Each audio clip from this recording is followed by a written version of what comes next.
جو حافظی قرآن ہوگا اس کا صفحہ نمبر میں بتاتا ہوں، صفحہ نمبر 195۔ حافظی قرآن کا مطلب ہوتا ہے ہر صفحے کے لاسٹ میں آیت ہوتی، جہاں صفحہ ختم ہوتا ہے آیت ختم ہوتی ہے، اس کو حافظی قرآن کہتے ہیں۔ ہم اس میں پورا سسٹمیٹک ہے، ہر پارے میں صرف 20 پیج ہی ہوتے ہیں۔ ہم تراویح میں بھی جو پڑھتے ہیں 20 رکعت، اسی طرح سے اس کا حساب ہوتا ہے، اسی لیے اس کو حافظی قرآن کہتے ہیں۔ آپ دیکھیں گے قرآن میں کہیں سے بھی نکال کے دیکھیں گے صفحے کے لاسٹ میں آیت ختم ہو رہی ہے، صفحے کے لاسٹ میں آیت ختم ہو رہی ہے۔ اگر وہ قرآن آپ کے پاس ہے تو میں بتا رہا ہوں 195 10واں پارہ آج جو ہم نے تلاوت کیا، حاجی صاحب نے ہم سے ایک سوال کیا ہے، کچھ حروف ایسے آتے ہیں قرآن میں جس کے اوپر راؤنڈ شیپ میں ایک دائرہ بنا ہوا ہوتا ہے۔ زبر آپ کو معلوم ہے کہاں رہتا ہے؟ نیچے رہتا ہے، نیچے نیچے بول رہے ہو؟ ہاں، زبر کہاں رہتا ہے؟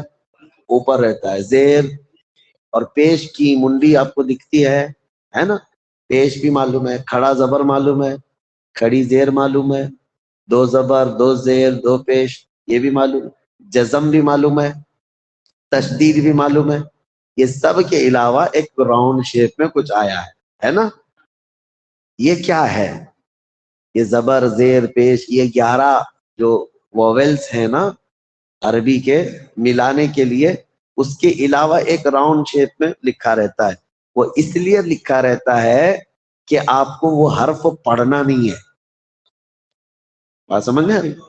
جس کے اوپر یہ راؤنڈ شیپ میں لکھا رہے گا وہ حرف کو پڑھنا نہیں، وہ سائلنٹ ہے، وہ لا ہے۔ لا، لا پہ اگر راؤنڈ شیپ پہ لکھا ہے تو لا نہیں پڑھنا ہے، ولا۔ کیا پڑھنا ہے؟ ولا۔ خالی زبر پڑھیں گے، لا نہیں پڑھیں گے، ولا۔ بات سمجھ میں آ گئی؟ یہ راؤنڈ شیپ پہ جو لکھا ہوا ہے اس کا مطلب یہ ہوتا ہے۔ آیت نمبر 47 190، اس میں ابھی آپ نے 10ویں پارے میں پڑھا ہے، 10ویں پارے میں بھی وہ آیا ہے نا؟ کئی جگہ پر یہ آتی ہے، وہ سائلنٹ جہاں ہے۔ اور ایک جگہ بتاتا ہوں 15ویں پارے میں،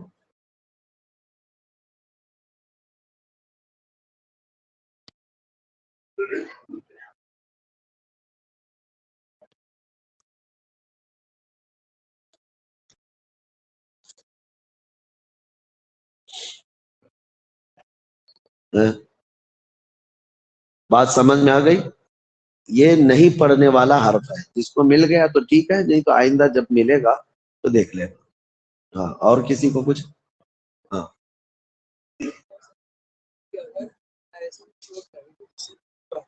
ہاں؟ چوٹ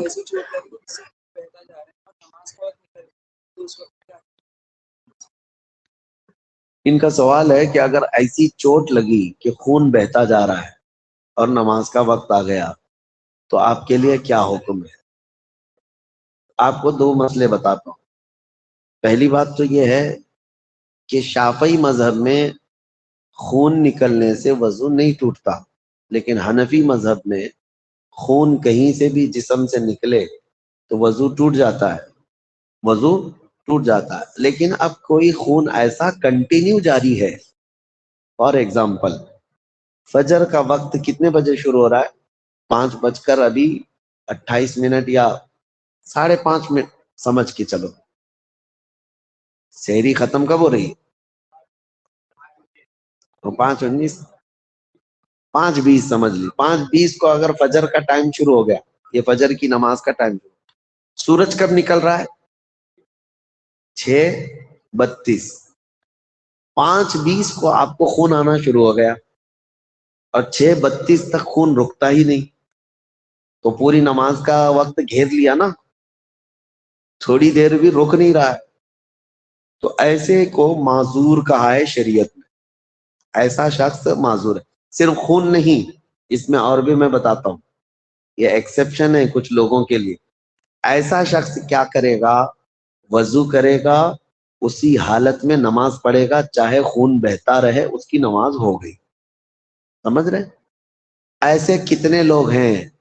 ایک تو انہوں نے پوچھا زخم کی وجہ سے خون نکلا، سیکنڈ ایسا بھی ہوتا ہے کہ کبھی ناک پھٹتی ہے، یعنی نکسیر جس کو کہتے ہیں، نکسیر پھوٹنا بولتے ہیں نا، ناک سے خون کنٹینیو جاری ہو جاتا ہے اور وہ رکتا نہیں ہے جلدی، ڈھیلا سنگاتے ہیں نا اس کو، یا کیا کیا ہے اس کے علاج کرتے ہیں، تو نکسیر جب ہوتی ہے تو وہ بھی نہیں رکتی، تو اس کے لیے بھی یہی حکم ہے کہ اگر پورے نماز کے ٹائم میں اتنی دیر بھی نہیں رک رہی کہ 2 رکعت نماز پڑھ سکے فجر کی یا پھر کسی بھی ٹائم میں، وہ نماز پڑھنے تک کا ٹائم بھی نہیں ملتا ہے، تو پھر اسی حالت میں وضو کرے گا، اسی حالت میں نماز پڑھے گا۔ اور تیسرا، کسی کو پیشاب کے قطرے ٹپکنے کی بیماری ہوتی ہے اور اس کو سلسلے بول کہتے ہیں، یعنی کنٹینیو ٹپکتا ہے، کنٹینیو ٹپکتا، ایسا نہیں ہے کہ تھوڑا ٹپکا اور اس کے بعد چھوٹ گیا، نہیں، یہ بیماری ایسی ہے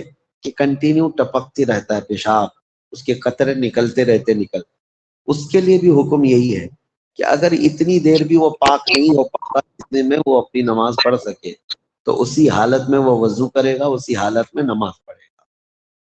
چوتھا آدمی ہے جس کو ہوا نکلنے کی بھی بیماری ہوتی ہے، ہاں، استطلاق بطن جس کو کہتے ہیں، یعنی ایسا ہوتا ہے کہ کنٹینیو ہوا خارج ہوتی رہتی ہے، کچھ کو بیماری ہے، یہ تکلیف ہے، یعنی کنٹرولنگ ہوتا ہے نا ہر ایک کو کہ ہوا نکلنے کی، لیکن کسی کا کنٹرول نہیں ہوتا، وہ ہوا خارج ہوتی رہتی ہے اس کی، تو اس آدمی کو بھی معذور کہا گیا ہے اگر اتنا اس کا وقت گھیر لیتا ہے کہ کنٹینیو ہوا تھوڑی تھوڑی دیر پہ نکلتی رہتی، وضو قائم نہیں رہ پاتا اس کا، تو اس کے لیے بھی حکم یہی ہے کہ وہ وضو کرے گا اور نماز پڑھتا رہے گا، چاہے اسی حالت میں، وہ بیمار کے لیے، دوسرے کے لیے نہیں، پھر دوسرا بھی یہ ٹرائی نہ کرے، ہاں نکل گیا ہے تو چلو میں بھی معذور ہوں، ایسا نہیں، کنٹینیو جس کو یہ بیماری ہے تو نماز کی حالت میں بھی اگر اس کو ہوتا رہا تو اس کی نماز ہو گئی، لیکن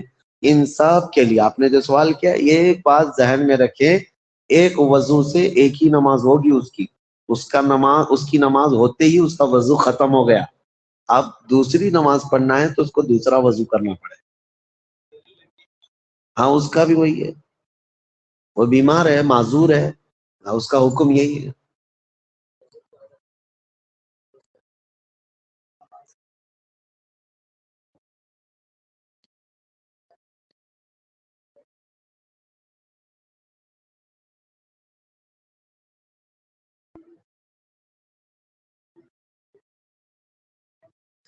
یہاں کچھ سوالات ہیں، جلدی جلدی اس کا جواب دے کر کے ختم کرتا ہوں۔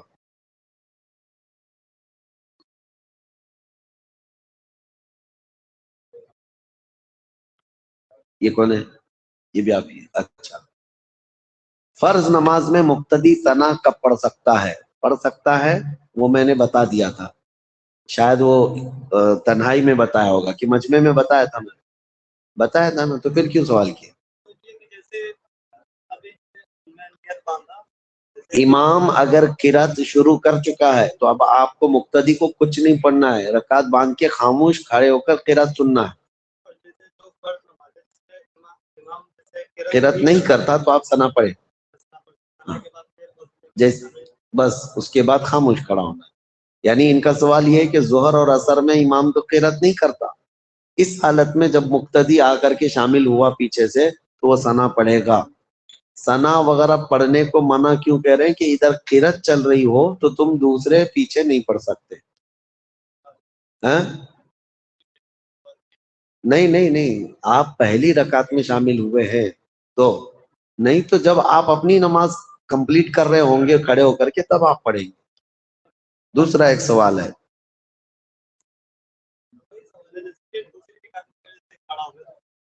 بسم اللہ پڑھنا ہے،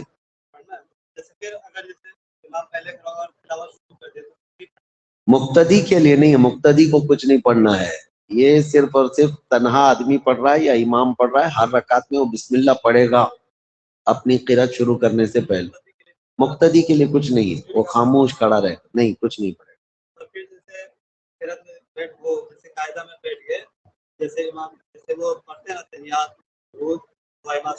ہاں اب یہ آپ کا لکھا ہوا ہے، میں بتا رہا ہوں۔ ایک سوال یہ بھی ہے کہ کبھی امام کے پیچھے آپ بیٹھے، التحیات پڑھنا ہے، اس کے بعد درود ابراہیم، اس کے بعد لاسٹ میں دعائے معصور ہے نا، یہ پڑھتے ہیں۔ یہ کہہ رہے ہیں کہ کبھی ہم پیچھے بیٹھے ہیں، ہمارا پورا ہوتا نہیں، اس سے پہلے امام سلام پھیر لیتا ہے۔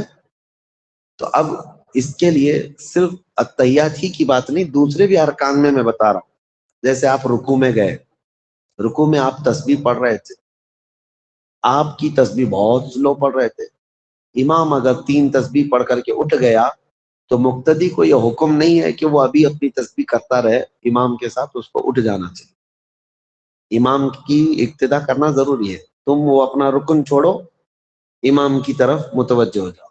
صرف جو ہے التحیات تشہد تک، اشہد ان لا الہ الا اللہ جو ہے نا، یہ پڑھنا واجب ہے، یہاں تک بیٹھنا اس کے لیے واجب ہے۔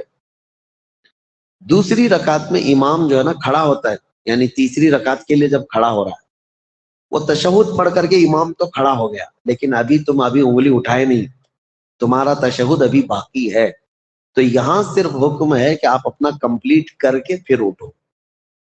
صرف یہاں پہ تشہد میں اپنا تشہد کمپلیٹ کر کے پھر اٹھو، امام اٹھ گیا تو ٹھیک ہے، کوئی بات، آپ اپنا تشہد کمپلیٹ کرو، التحیات کمپلیٹ کرو پھر اٹھو۔ لیکن سلام پھیرنے میں اس کا درود ہو چکا تھا امام کا اور دعائے معصورہ بھی ہو گئی، لیکن تمہاری نہیں ہوئی، تو اب تم کو کمپلیٹ کرنا ضروری نہیں، امام کے ساتھ سلام پھیر دینا۔ بات سمجھ میں آئی؟ اگر وہ کمپلیٹ نہیں ہوا ہے تو کوئی حرج نہیں ہے، آپ امام کے ساتھ سلام پھیرتے ہیں، لیکن صرف تشہد کے لیے ہے کہ وہ کمپلیٹ کرنا ضروری ہے آپ کے۔ کلیئر ہو گئے بس؟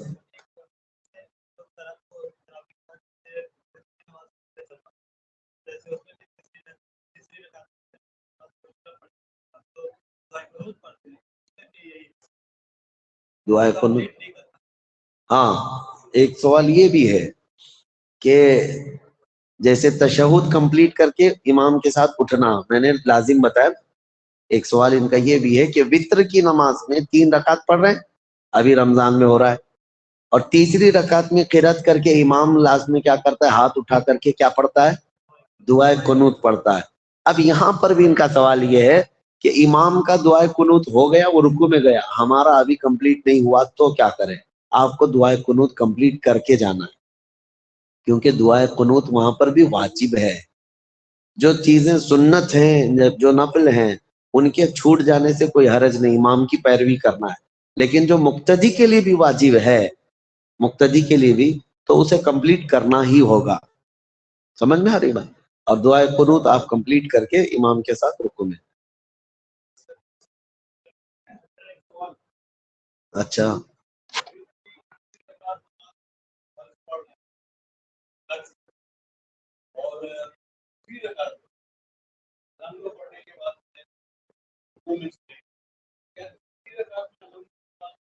ہاں دیکھیے 2 رکعت میں سورہ فاتحہ کے ساتھ کوئی سورہ ملا کر پڑھنا ضروری ہے۔ اب ان 2 رکعتوں میں سے کسی بھی رکعت میں سورہ ملانا بھول گئے، ہے نا، یہی سوال ہے۔ اب تیسری رکعت میں جب آپ کھڑے ہوں گے تب سورہ فاتحہ کے ساتھ وہ سورہ ملا لیں گے تو ہو گئی آپ کی نماز۔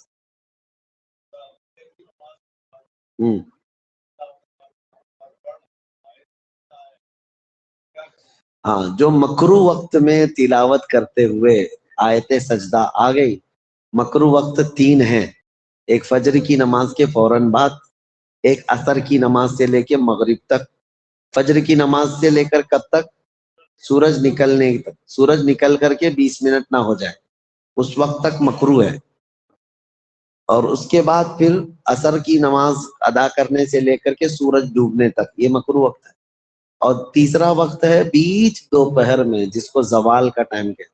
یہ 3 ٹائم مکرو ہیں، اس میں سجدہ تلاوت بھی جائز نہیں۔ اگر تلاوت کے دوران سجدے کی آیت آ گئی تو انتظار کریں جب یہ مکرو وقت ختم ہو جائے تب آپ اپنا سجدہ کریں، روکنا ضروری نہیں، آپ تلاوت کرتے رہیے۔ بعد میں آیت سجدہ فوراً واجب نہیں ہے، 10 سال کے بعد بھی کر سکتے ہیں، لیکن گارنٹی ہونا چاہیے آپ 10 سال کے بعد زندہ رہیں۔ ہیں؟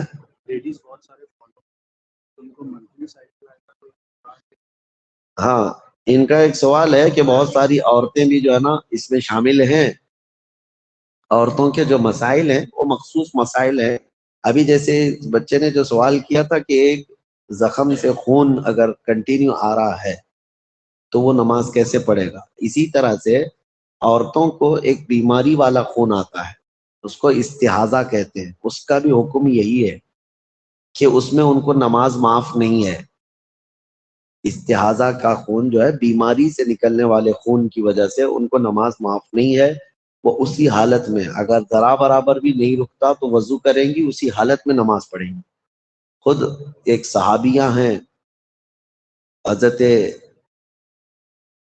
حضرت میمونہ رضی اللہ تعالیٰ عنہ سے یہ حدیث پاک ملتی روایت ہے کہ نبی پاک صلی اللہ تعالیٰ علیہ وسلم کے پاس انہوں نے اس بات کی شکایت کی، غالباً حضرت زینب.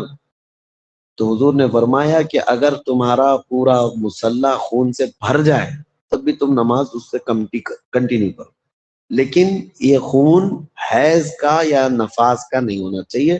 جو ماہواری ان کو آتا ہے وہ والا نہیں، بیماری سے جو آتا ہے اس کے لیے میں کہہ رہا ہوں. اور باقی رہی بات آپ پوچھ رہے ہیں کہ مہینے میں اگر ان کی ناپاکی کے دن آ جاتے ہیں تو وہ نماز بھی نہیں پڑھیں گی، روزہ بھی نہیں رکھیں گی اور قرآن بھی نہیں چھوئیں گی. قرآن نہیں چھوئیں گی، قرآن کی تلاوت وغیرہ سب ان کے لیے حرام ہے. ہاں، جیسے ٹکڑے ٹکڑے کر کے اگر پڑھانے والی کوئی عورت ہے تو اس کے لیے مختصر اس طرح ٹکڑے ٹکڑے کر کے پڑھانا چاہتی ہے تو اس کے لیے جائز ہے. کنٹینیو تلاوت کرنا اس کے لیے جائز ہے. ان کو بریک کر دینا چاہیے. چلے تمہارا سوال.